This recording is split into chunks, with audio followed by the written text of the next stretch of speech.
As we enter May, we can confidently say that 2026 has not been going according to the Kremlin's plan. They have yet to make any meaningful progress towards their goals this year. They're starting to lose the drone game to Ukraine once again. They are experiencing increasing problems with recruiting new soldiers. For the first time in a while, it feels like time is not working in Russia's favor. Let's discuss this and other things related to the war in Ukraine which occurred in April in this video. This video is sponsored by you. Unfortunately, the YouTube environment is not great right now, with the algorithm being friendlier to drama and react channels and YouTube being permissive of AI slop. We don't do drama and we don't do AI, but thanks to our members and patrons, our channel continues to make 3 public videos per week, with the team intact and going strong. In recognition of their generosity and contributions, members and patrons receive 2 additional exclusive videos each week, and access many other perks. Join them to watch more than 250 exclusive videos covering every era of history. Join them by scanning the QR code on your screen, via the links in the description or pinned comment, or by pressing the join button under the video. Russia made slow, costly but steady progress on the battlefield in Ukraine in 2024 and 2025. There were points when the Russian army had actually made a quick advance in a short period of time, triggering fears of the collapse of Ukrainian defenses. In addition, Russia's regular missile and drone attacks on Ukraine's energy grid looked more and more threatening, with the energy collapse of Ukraine seeming like a realistic possibility. So it appeared as though in 2026, Russia will do more of the same against Ukraine's constantly pressured defenses to attempt the capture of their next goals, which presumably are the city of Zaporizhzhia, Orikhiv, Kostiantynivka, Slovyansk, Liman and Kupiansk. Instead, a third of the year is gone, and territorial changes in Russia's favor in 2026 have been negligible. Moreover, the Ukrainian army is not merely sitting back. They are conducting localized counterattacks to deny Russia momentum and force it to alter its plans. For instance, it is reported that Ukraine's recent successful counterattacks in the Alexandrivka sector have forced the Russian command to divert several brigades from the Dobropilya sector to the Alexandrivka sector. Regarding April 2026 and battlefield changes, there is not much to report. On the Zaporizhzhia front, the Russians have not made any progress at all, whether towards the city of Zaporizhzhia or Orikhiv. Russia's 3 naval infantry divisions have gained a little ground in the Huliopole sector towards Mena, Zelizhnitshne and Sviatopetrivka. Heavy battles are also reported around Herke and Selena. This sector of the battlefield remains one of the most problematic for Ukraine, however they are not allowing quick and easy victories to the Russian army. In the Pokrovsk sector, the Russian army is busy consolidating its previous gains, with small advances reported around Rishina and Rodinska. In the Kostiantynivka sector, Russia's 25th Motorized Division has been banging its head against the fortress belt of Donbas for months now. Both sides have made minimal gains in this area without really changing the status quo. We can expect the Russians to ramp up pressure around Kostiantynivka in the upcoming months. The same is true for the Slovyansk sector. And this is where the Ukrainian situation is getting worse. In April, the Russian army made progress towards Rai-Alexandrivka and in the area around the MO3 highway. They have also captured heights around Privilia and Holubivka, which has enabled them to better surveil the Kramatorsk-Slovyansk area and has complicated Ukraine's logistics. Around Liman, the Russian offensive has not only stopped, but has actually surrendered some ground to the Ukrainian army in April, with the pincers of their attack closing. The Russians have also captured portions of the border areas, but it is hard to see any military utility in these attacks. The most likely explanation is that the Russian army is trying to fulfill Putin's political goal of creating a buffer zone on the border, and it is simply impossible for the Ukrainian army to man all of the vast border area. Of course, there is also the shared border with Belarus, which served as a staging ground for the offensive on Kyiv at the beginning of the war. It has been quiet since the Ukrainian victory in the Battle of Kyiv, but this may change. According to Zelensky, Russia is actively building roads leading to Ukraine and artillery positions on the border in Belarus. This may be a preparation for another attack on Kyiv, possibly involving the Belarusian army.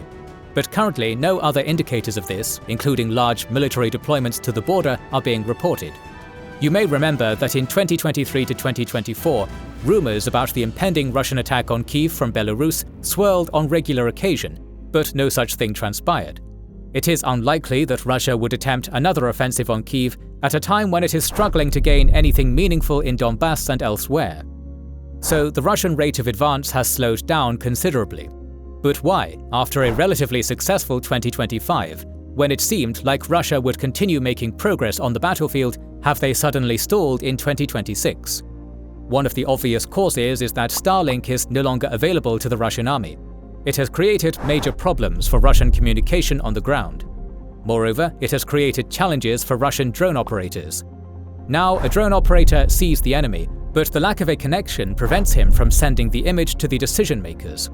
Another big reason for Russia's problems is Ukraine re-establishing its advantage in the drone game. Part of it is due to the change in tactics. Previously, the main focus of Ukraine's drone operators was to target Russian troops assaulting Ukrainian positions. Now, Ukrainian strike drones primarily attack deeper targets: Russian frontline logistics or concentrations of forces preparing to go on the attack. According to a Russian military blogger, at this point, 8 or 9 out of every 10 Russian losses occur before they even reach the front line. This has been made possible by the expanded range of Ukrainian drones. It is reported that they can fly 2.5 to 3 times farther than the most common Russian fiber optic drones. As a result, Ukraine now has more capacity to strike mid-range targets. Ukraine's commander-in-chief, Syrskyi, stated that in March 2026, Ukraine conducted more than 350 mid-range strikes targeting Russia's logistics, command posts and fuel depots. Hence, now the Russian unit, which was supposed to assault Ukrainian positions, is unable to do so because it has lost its supplies. Stop the attacks before they even happen. Ukraine now also has more strike drones than Russia. This is reported by both Russian and Ukrainian sources, including Zelensky's aide Pavlo Palisa. He claims that Ukraine now has 1.3 strike drones to every Russian strike drone. Another difference is the mass production of AI-operated drones, which have the advantage of being resistant to jamming. A crucial underlying cause here is the difference in the nature of drone production in these two countries. Ukrainian drone production is very decentralized. Different companies, big and small, innovate and produce new drones based on battlefield feedback, enabling quicker adaptation. Once these new drones prove their worth, mass production ensues. In Russia, by contrast, military production, including drone production, is extremely centralized, which slows down the innovation and adoption of new or upgraded drones. As a result of this newly re-established advantage, drones are once again the deadliest weapon in the hands of Ukraine, even more so now. According to Zelensky, in March, drone strikes killed or wounded close to 40,000 Russian soldiers, while artillery and other strikes were responsible for 1,363 casualties. You can take statements about enemy casualties with a grain of salt.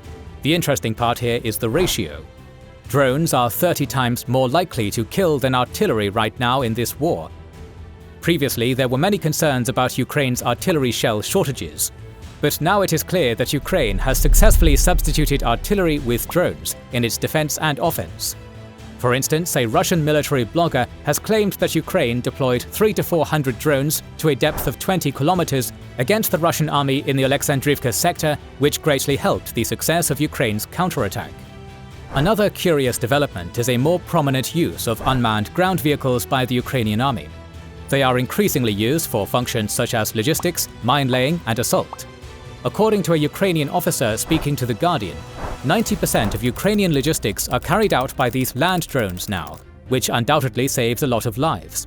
We have already seen videos of Russian soldiers surrendering to these land drones, and now Zelensky claims that for the first time in this war, Ukraine captured a Russian position through the work of ground and aerial drones without any infantry involvement. If Ukraine manages to scale up their production, and it is difficult to see why they wouldn't be able to do so, it is going to be a massive development. These drones will save many Ukrainian lives and significantly ease Ukraine's logistics to the front lines. It all looks very futuristic, but we are in the year 2026, witnessing remotely operated robots fighting a war. Of course, Ukraine's long-range drone strikes continue being a story too. In April, they struck oil facilities in Ufa, Nizhny Novgorod, Primorsk, Novorossiysk, Volgograd, Yaroslavl, Syzran, Novokibashevsk, Perm and Tuapse. This has forced Russia to cut its oil output by 500 to 600,000 barrels in April compared with previous months, the sharpest decline in Russian oil output since 2020, according to Reuters. Obviously, this harms Russia's ability to profit from a hike in oil prices due to the war in Iran. Ukraine has also targeted production facilities in Tolyatti, Taganrog, Kazan, Dukovo, and military assets in the occupied territories. We have discussed Ukraine's air defense struggles many times in our videos, but evidently Russia has its own challenges too. Russia is a vast country with not nearly enough air defense systems to respond to Ukraine's expansion of its geography of strikes. Russia simply does not produce air defense systems at a scale to shoot down everything Ukraine sends its way, and this problem will only grow worse, also because Ukraine is purposefully targeting Russia's air defense systems. Russia may also be experiencing recruitment troubles after a steady influx of new contract soldiers in 2024 and 2025. According to calculations by Yanis Kluge, an economist at the German Institute for International and Security Affairs, based on the budgets of Russian federal subjects, the Russian army has been recruiting 800 to 1,000 soldiers per day since the start of 2026. This is a 20% decrease compared with the same period in 2025, despite the Russian government now paying more for recruitment and suffering a higher rate of losses, according to both Russian and Ukrainian sources. If the rate of casualties exceeding the rate of recruitment in the Russian army continues for months, Putin may have no other choice but to carry out another round of mobilization. An unpopular decision, particularly at a time when Putin's approval ratings are slowly dropping, even according to the Kremlin-linked polling institutions. A state-owned polling institution reported that in mid-April, Putin's approval rating stood at 65.6%, marking a 7th consecutive week of decline. Troubles in Ukraine, and more recently, the ban on Telegram, have caused discontent even among Russian opinion leaders who may be considered loyal to the Kremlin. This is happening amidst worsening economic conditions in Russia. Inflation is rising, there is a labor shortage, and many enterprises have gone out of business, while others are unable to pay wages. As a result, according to Vedomosti, the number of planned layoffs in Russia has increased to more than 100,000 as of April 1st. On top of that, Russia's federal deficit reached $61 billion in the first quarter of 2026, while the intended deficit for the whole of 2026 was roughly $50 billion. It will be interesting to see how Putin attempts to balance recruitment problems with domestic economic troubles and declining approval ratings. Of course, the war has devastated Ukraine's economy too, which has to rely on European support to survive. For months, Russia's ally, Viktor Orban, had been blocking a €90 billion loan of the EU to Ukraine. But in April, he decisively lost the general elections to the opposition, which immediately removed Orban's veto. On April 23rd, the President of the European Council announced that the loan was now available to Ukraine. Approximately €60 billion will be allocated to Ukraine's domestic military-industrial complex, while the remainder will be spent to keep the Ukrainian economy afloat. Ukraine would have to repay this loan only if Russia pays reparations for the war. The EU also transferred €1.4 billion from interest on frozen Russian assets held in Europe. Furthermore, there were many announcements of purely military aid to Ukraine from Europe. The EU will allocate €200 million to joint drone production between Ukraine and Romania. On April 6th, it was announced that Sweden will send Trident Mk2 air defense systems worth €400 million to help fight the threat posed by Shahed drones. A series of announcements was made on April 14th. Germany will allocate €3.2 billion to supply several hundred GEM-T missiles for Patriot air defense systems, while also committing to send 36 Iris-T air defense systems, invest €300 million for long-range weapon production in Ukraine, and jointly produce around 5,000 AI-based drones. Furthermore, Lithuania, Belgium, Norway, Bulgaria, and Estonia made new contributions to the Pearl Initiative to procure weapons from the US. Additionally, the Netherlands and Norway pledged to fund Ukraine's drone production for a total of almost €800 million.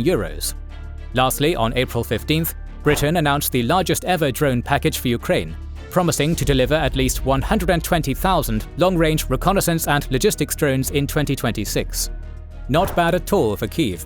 The United States is busy in Iran, and even without that, there has not been much interest from the Trump administration in continuing to support Ukraine. But Europe is finally stepping up in a larger way, with crucial financial support, air defense, and drone deliveries to its ally fighting for its survival. Ukraine may start feeling better about its chances in the war after weathering non-stop Russian attacks in the past 2 years and not backing down in the face of demands to surrender territories. Make no mistake, it is still a war of attrition with a large degree of unpredictability, but it seems like Russia has finally started to feel the impact of this attrition on its capacity to wage war in Ukraine. Let's conclude this video by looking at visually confirmed equipment losses by both sides as of April 30th, reported by the Oryx blog. Russia has lost at least 4,389 tanks, 10,765 vehicles, 319 command posts and communication stations, 2,326 artillery systems and vehicles, 184 aircraft, and 172 helicopters. Ukraine has lost at least 1,419 tanks, 6,413 vehicles, 90 command posts and communication stations, 1,267 artillery systems and vehicles, 116 aircraft, and 56 helicopters. Further updates on the Russian invasion of Ukraine are on the way.